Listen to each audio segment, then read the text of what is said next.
Hello everyone, আসসালামু আলাইকুম। সবাই কেমন আছেন? আমি এখন একটু সুস্থ।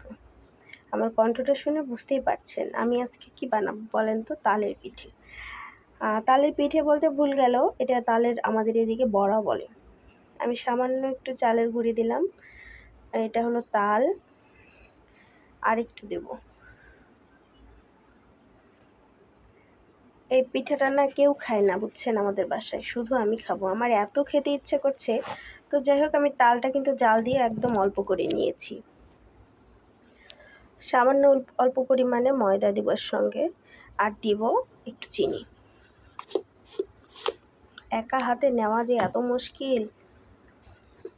সবাই ভিডিও করে কত সুন্দর জায়গা, কত রান্নাঘরে কত জায়গা থাকে, আবার দেখবেন ক্যামেরা সেট করছে তার একটা জায়গা, আর আমার রান্নাঘর একজন দাঁড়াইলে আর একজন দাঁড়ানোর ক্ষমতা নাই। যাই হোক আমি চিনি দিয়ে দিলাম, সবই অল্প অল্প দিয়েছি, বেশি কড়া মিষ্টি আবার ভালো লাগে না। তো সুন্দর করে আমি মাখাই নিই। মাখানোর পরে যখন ভাজবো তখন আমি আপনাদেরকে দেখাবো যে কেমন হয়েছে। দেখেন আমার মাখানোটা কিন্তু একদম পারফেক্ট, সুন্দর হয়েছে। এবং দেখেন এই যে জিনিসটা দেখতে পাচ্ছেন,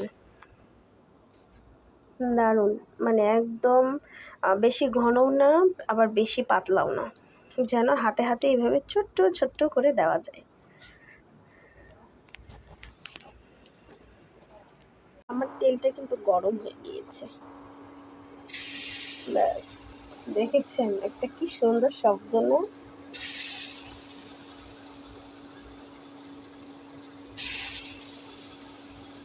অনেকেই আছে আবার এই যে কত সুন্দর ডিজাইন করা, আমি এগুলো অকর্মার ঢেকি, আমি কিছুই পারি না। এগুলো সাধারণত বাসায় গেলে আম্মু তৈরি করে খাওয়ায় আমাকে, বুঝছেন। এক গাদা আবদার নিয়ে যায়, সেগুলো আম্মু সব পূরণ করে।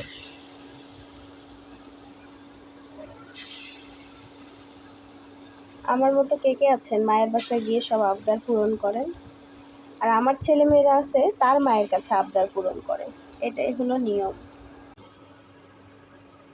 গরমে একদম অবস্থা খারাপ, খুবই গরম আমার রান্নাঘরে। আর এই যে দেখেন সব দেখা হচ্ছে, দেখেছেন ভিডিও করতে গেলে এমন অবস্থা, হয় পুড়ে যাবে, না হলে ভালো হবে, আর না হলে কালো হবে, না হলে ধলা হবে, কিছু একটা হবে। তবে খুব স্পঞ্জি হয়েছে বুঝছেন, এত নরম দেখেন তুলতুলে, যেমনটা সবার হয় এইরকমই আমার হয়েছে।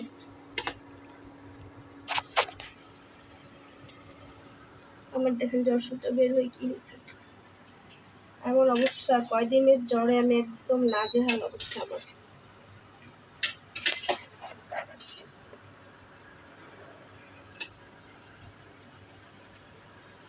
রান্না করি, খাওয়ার পরে রিভিউ দেবো কেমন হয়েছে। হয়ে গিয়েছে আমার, খুব বেশি সাদাও করবেন না আবার খুব বেশি লালও করবেন না, এই যে এরকম সুন্দর একটা কালার হবে। এটা কিন্তু খেতে ভীষণ মজা লাগবে।